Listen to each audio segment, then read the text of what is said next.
How is everyone doing?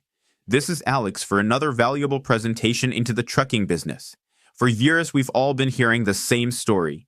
There's a massive, crippling truck driver shortage, and it's grinding our economy to a halt. But what if that story isn't quite true? Today, we're going to dig in and investigate whether this whole driver shortage narrative is one of the biggest economic myths of our time. Or the headlines I'm talking about. They paint this really grim picture of a national crisis, an economy just sputtering out, all because we supposedly don't have enough people to drive the trucks. It's a simple and honestly a pretty scary story. And this story, it always comes with a huge official sounding number. The American Trucking Association's, a major industry group, claims the U.S. is short 82,000 drivers right now, and they warn that number could double in the next decade. Sounds terrifying, doesn't it? But as soon as you start looking at a different set of numbers, that official story starts to, it falls apart. A huge contradiction pops up that makes you question that entire shortage idea in the first place. Okay, first, chew on this. Every single year, America issues over 400,000 new commercial driver's licenses, or CDLs. In fact, hiring has recently hit record highs. So, wait a minute. If we're creating almost 500,000 new potential drivers every year, how on earth can there be a shortage?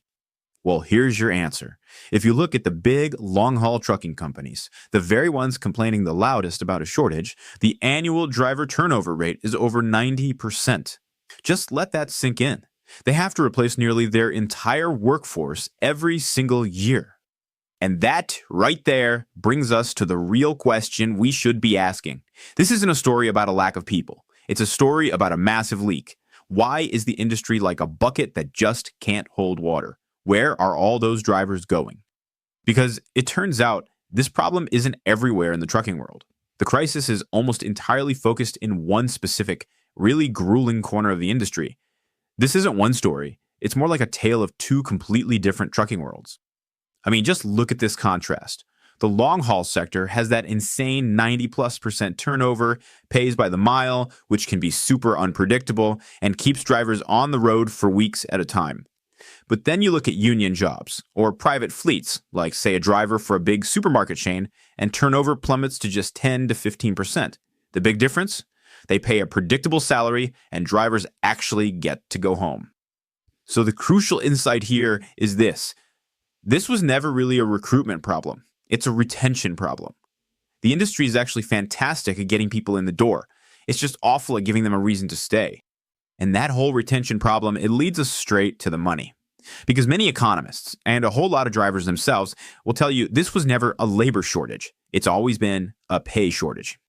Just think about basic economics for a second. If there's a true shortage of workers for any job, companies have to compete for them, right? That means they have to offer more money. Wages go up. It's just supply and demand. So the big question is, have trucker wages been rising for decades?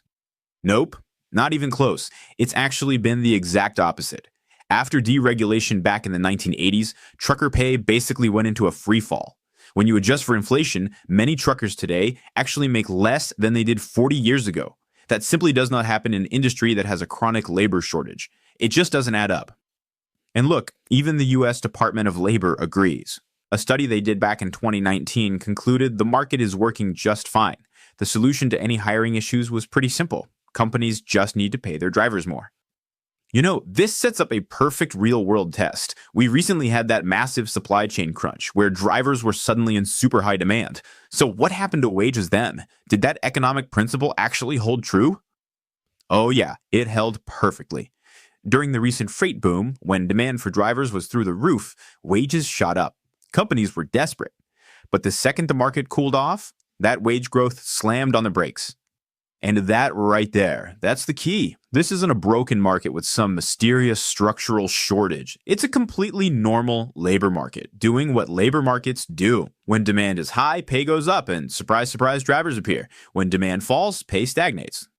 So if all the evidence points so clearly to a problem with job quality and pay and not a lack of actual human beings, why do we constantly hear about a driver shortage? I mean, who benefits from pushing this narrative?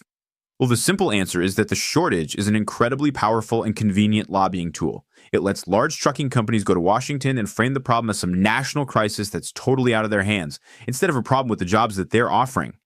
And think about it. If you can convince everyone there's a shortage, you can push for all sorts of policy changes. Things like lowering the driving age to 18, allowing even bigger trucks on the road, trying to fast track autonomous vehicles, and of course, fighting against labor reforms like mandatory overtime pay.